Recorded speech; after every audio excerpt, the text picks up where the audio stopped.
thoughts out there again.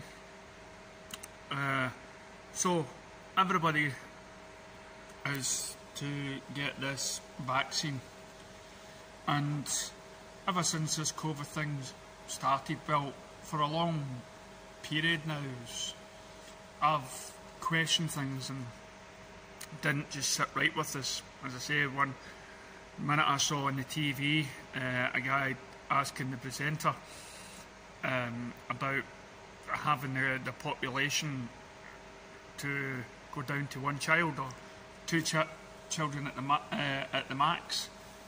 Then I turned around and I said to the missus, the only way we can, whether the world's getting overpopulated, is a virus or some sort of big war. And then about a week later, then COVID happened. Then as I looked into it, it seems to have been, preordained. People were talking about it, and I went, that's unusual. But then again, it wasn't as much unusual, because since I was born, since religion and everything else, I've questioned everything, and I think it's only in the last year that I've really looked deep. And I keep on hearing this stuff about the big awakening, that certain things in the world or whatnot is putting out these sort of, let's call them feelings, let's call it energy, in order to wake people up.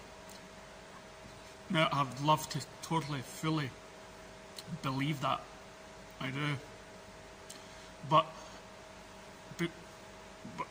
now, as I look around the world and I see people saying the exact same thing, as though they got up and they feel strange, feel that the world just isn't right, isn't sitting right.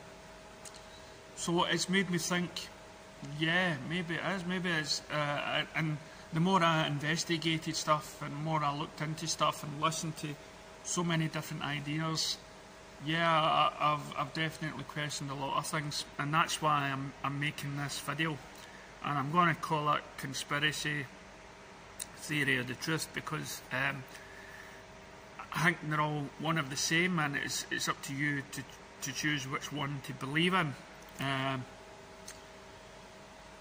So going back to the COVID thing, because I had issues with it, because of the lockdown, and because of my new way of thinking, is that my new way of thinking, after all the research I did, is I'm not as much scared to die anymore. If I die, I die. There's so many things out there in the world that can kill you, from, a common cold, to getting knocked down by a car, to just about anything, the operations going wrong, anything. So we've got to concentrate on the now. Forget about the past, forget about worrying about the future, just live for the moment. So I thought, right, and then I came to the conclusion that yeah, there's evidence out there that life carries on, with your own thing, and so that's how I've stopped wondering about death and everything else, and you can tell that by my previous videos. So if you put those feelings to the side and you come up with this vaccine that happened pretty quick, and you have doctors all around the world and nurses sort of not wanting to take it.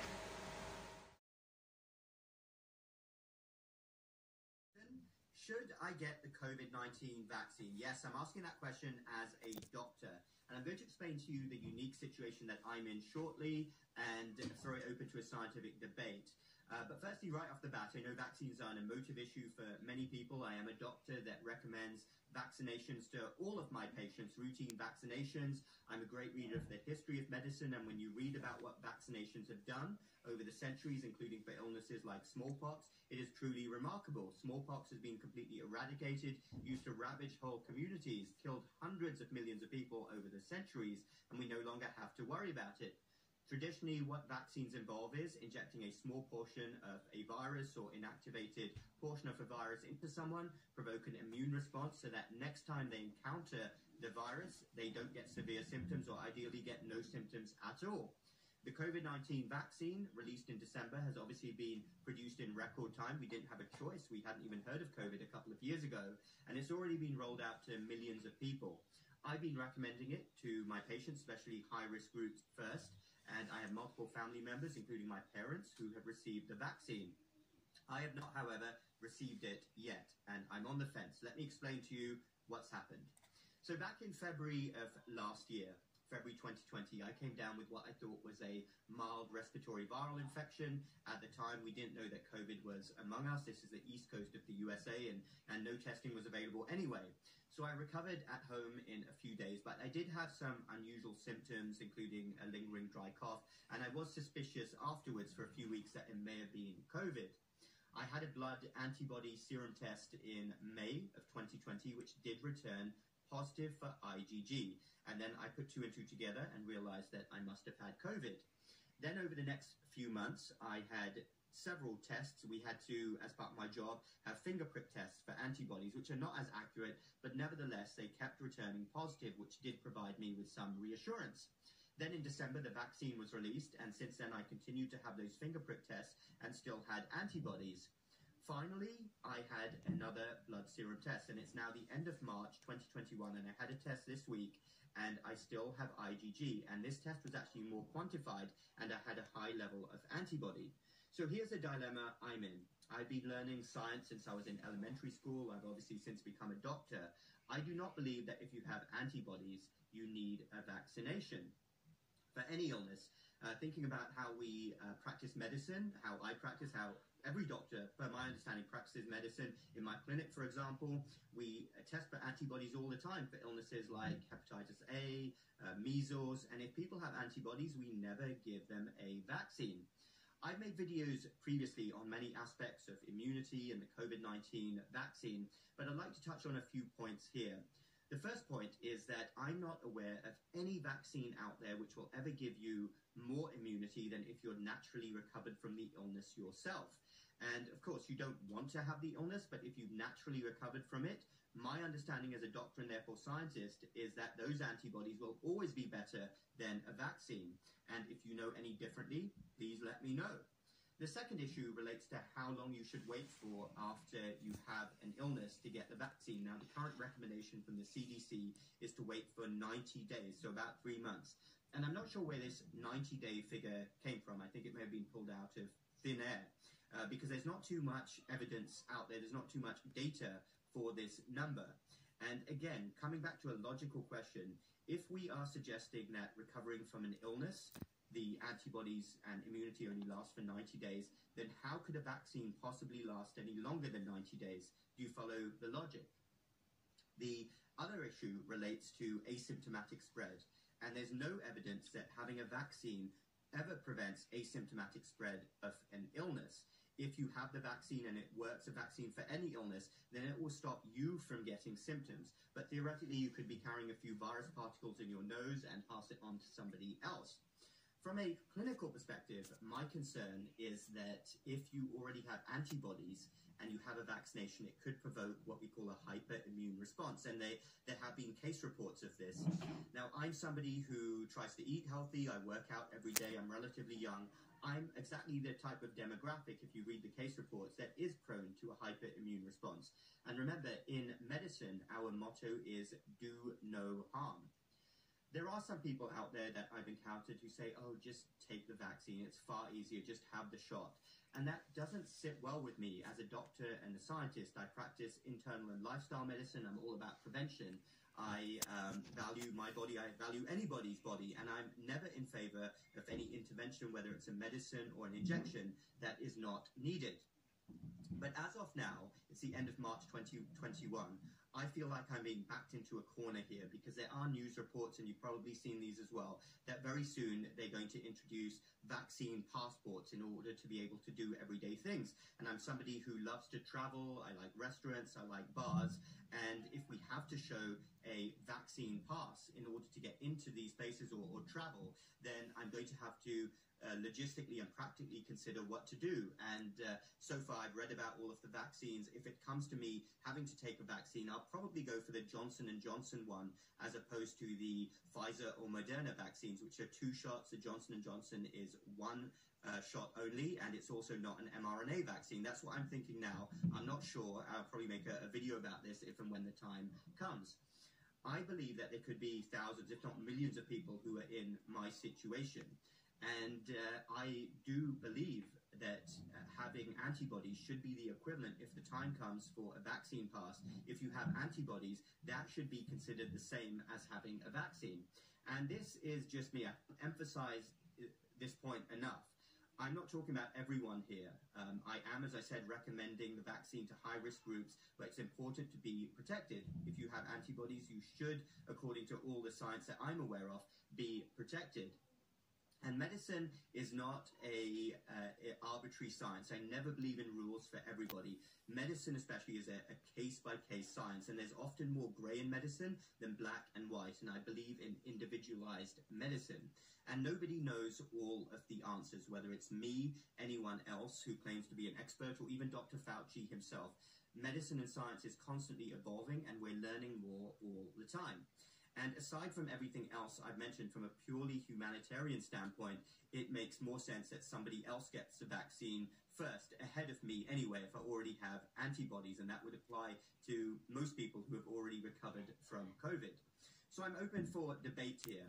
And I'm thinking, well, if this is a depopulation, what a better way to do it than, first of all, try to give you a cure, or give you a vaccine, give you a thing that makes your immune system less dull. And I'm thinking, you know, why would I want to take a vaccine that gives you the sort of thing that you try and hopefully you won't get, and then your body reacts to it, and then you get over it after a month or two, or something, or a couple of days, or whatever. Some people have had the COVID for a long time, and it's affected them physically, mentally, whatever, and just like any other sort of sickness. And I'm saying, so why would you want to put that into your body? Why not have your immune system fight it, and then take some sort of medicine for it? But so I turned to the missus and I said, listen, you've had the vaccine. I don't really want to get it. You know, I'm happy going without. And so of course she was upset. She's sort of selfish and everything, because that's what a lot of people will say about people not choosing to take it, that they're selfish, that they're not worried about the people. And it's not that they are. Everybody's got their own destiny. Everybody's got their own journey to take, and it's up for them to decide it. You know, it's like if you've got cancer and you're choosing the way to go out. I mean, I'm all for euthanasia, you know, and stuff like that. If somebody is not having a quality of life, then it should be up to that person. And it's not up to, but this is different, of course. This is something that you could pass on to a family member and everything else. But then again, if they've got the vaccine, they become carriers themselves, right? Okay, maybe so they could actually be a problem. They could actually carry it. The nose and the mouth and whatnot, ears, throat, whatever, and then pass it on to the people. So the people that are not taking the vaccine, you know, if they get it, then they're, you know, go to hospital or something like that and then get treated. But the people that have had the vaccine, they're going to be carrying it. So it's all this stuff going through my head. And then, of course, I heard on the radio that Prime Minister is now saying passport, and you have to have this vaccine. Again, something that I've already heard somebody say in 2012. A man came out and said that vaccines will be handed and you'll have to take it, otherwise you'll not have a job and you'll not be able to go anywhere, and so you'll be forced to take whatever this stuff is. I'm thinking, the World Health organisation that's got a lizard as a mantelpiece, reptile, and then it's got him from, is it Apple or something, that's one of the biggest contributors to the World Federation, that's also talked about this before the pandemic came out. And we have now a world full of doctors and specialists arguing over, is it the right thing to give? And we don't know the long implications of people having it, because it could be the long game. It could give people ill health later on down the line, again decreasing the population. And thanks, and I've always put the internet down, thanks to the internet, there's a lot of people out there coming together. And this video touched me, and it probably would have touched me in a different way years ago. But when I look at this video, what I see are people knowing the facts, knowing about the virus, and taking their own life into their own hands, having their quality of life, living their life the way they want to live, and not being forced to be locked down. And I love the ending of this video that you're about to see with the sheep, which I believe that we no longer are. And it gives me the thing, well, maybe there is an awakening coming up. Maybe there is questions. But no, this done me proud that people were now saying, screw that was, if I die, I die. For me, it shows that there are a lot more people out there willing to take their own lives and be responsible for it, and go out into the street and say, enough of this lockdown, enough of this people losing their lives and their livelihoods.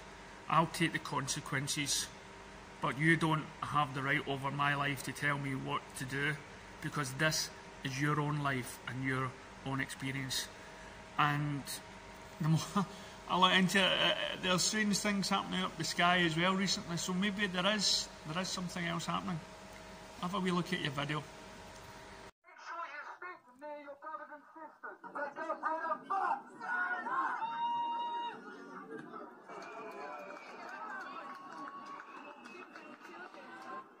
Nothing. Absolutely nothing.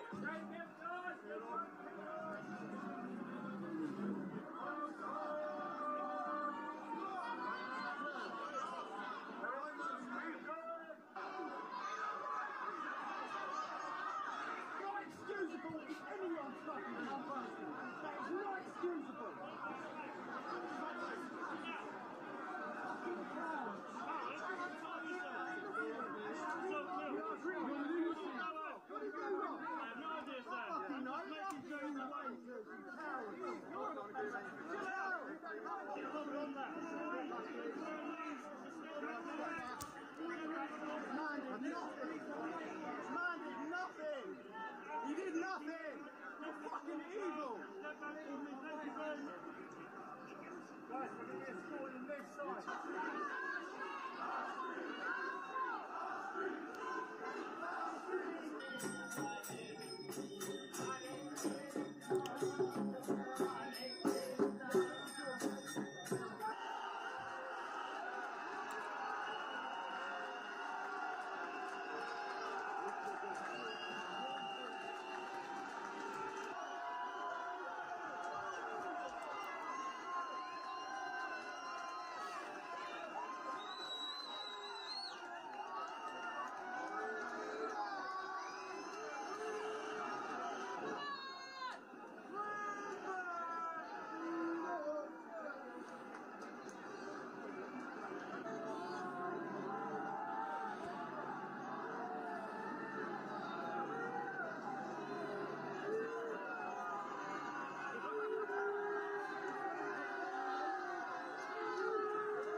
So now I'm at a stage where the Prime Minister says you need a passport to travel the world. And I look at my family, and I have to put them first. So I'm sort of using this video as some sort of record, because you know, they don't think the same way as I do. My kids, I leave them out of it, and so they don't know the ins and outs of everything. They'll just do as adults and parents tell them to do. And I think my kids want to go places, wants to see the world, and it would gall me not to go with them and to experience that with them. So then I go back onto my original idea about not being scared of death and everything else, and living the life I want to live my way. So for me, taking this vaccine, for me, it wouldn't be, you know, just giving in or accepting their truths or whatnot, or any pressure on me. No, what it is for me, you know, without this fear of death, I'll take the vaccine just so that I can see my kids see the world, and that wouldn't be selfish. Even though I would hate taking it, I mean, I can see myself now getting that jag or whatever it is, and then knowing, you know, that I'm not totally for it, but at the same time, you know, who's to say that will take me out first? You know, something else might take me out, but at least this gives me the opportunity of taking them away on holiday. So, you know, that's worth fighting for, to see your kids happy and experience life. So yeah, give me it, so to speak. So coming on to the conspiracy theories, as though that wasn't one already, here's the ones that, or theories that I've always questioned. So yeah, number one is of course religion. Religion's definitely up there, and where we came from, how bad the Bible is, and the Quran and every other religious book out there, and how outdated it is, and how it should be brought up, and was it done by those people up there? It was just, religion for me was always, I believe, to be a form of control. And I believe now we're reaching a stage where religion is going bye-bye, and it's more of a spiritual thing that I think a lot of people should go into. You know, so for me, you get rid of, I think the only thing that can bring people together, the thing that can bring people together is, or the two things that's keeping us apart is, one, language. You know, if we can all talk the same language, and that's coming extinct now, because we have all these devices that can translate, so nothing is misinterpreted. And then the second thing that's keeping us apart is belief, culture, whatnot. If we can get rid of our beliefs and only have this sort of humanity belief, no, that's kind of that's contradicting. The belief, what I mean, religion. If we get rid of religion and those beliefs that go with it, and then just concentrate on humanity, that will bring the world together, and get rid of religion, break down the language barriers, and get rid of religion. That will really, and we're all in it together, we're all experiencing that life. That to me would be, so thinking about it now, yeah, religion has divided us, and sort of the culture. So we've got to, and hopefully the internet may actually have a good cause there and then. So yeah. Also, the thing that got me was, of course, John F. Kennedy. Why they still not revealed the secrets of his assassination. His grandson or something has came out and demanded the truth be told, and he's been denied it, even though it's around about the time when the truth should be out there. And my speculation, of course, is that it was he was shot the second time either by purpose or by CIA 2 cars behind. And there's ideas about that in Marilyn Monroe. Marilyn Monroe knew things that she shouldn't have known and was killed and stuff. And John F. Kennedy didn't want the Vietnam War. They killed him. Lo and behold, we put somebody in, somebody really rubbish, and we get the Vietnam War. We get all these testing things done, like Hiroshima, which was the biggest mistake ever. And then we have a period of time in calm of the 60s and the 70s when we're rebelling against the establishment and race and everything else. So for me, the assassination of John F. Kennedy, Martin Luther King, everything else, yeah, that's odd, and I cannot believe why and I believe there's still investigations going on all of those people, including Malcolm X. Next one, of course, is the moon landing. The first one, I would love to believe it. The moon landing, when you look at the spaceship that went there, and with the Russians trying to get, it was like a space race trying to get to the moon, and then there was a sort of radiation level there that you couldn't get by. But now all of a sudden the Russians get by it. The Americans get by it. A film just came out recently called Hidden Figures, and it was about black women and how they helped assist land the shuttle. They were kept secret again. Why? You know, why? Because they were black, so to speak, maybe. So, and then of course they landed first time, and there's been other attempts to go to the moon, and some had failed, some were not as successful. And I'm not saying we've never been to the moon, but the first trip to the moon, the first attempt to go to the moon, and it works, and the lands and the photographs and everything else, and then a film comes out later on talking about, you know, a fake landing on Mars because they couldn't do the moon movie. So there's so much stuff about the moon landing I'm not totally convinced about, and of course everybody, like the astronauts, wouldn't say otherwise.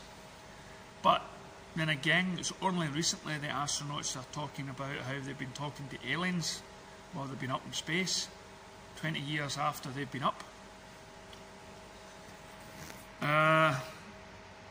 There, of course, there's Roswell and what actually landed there. Then you've got the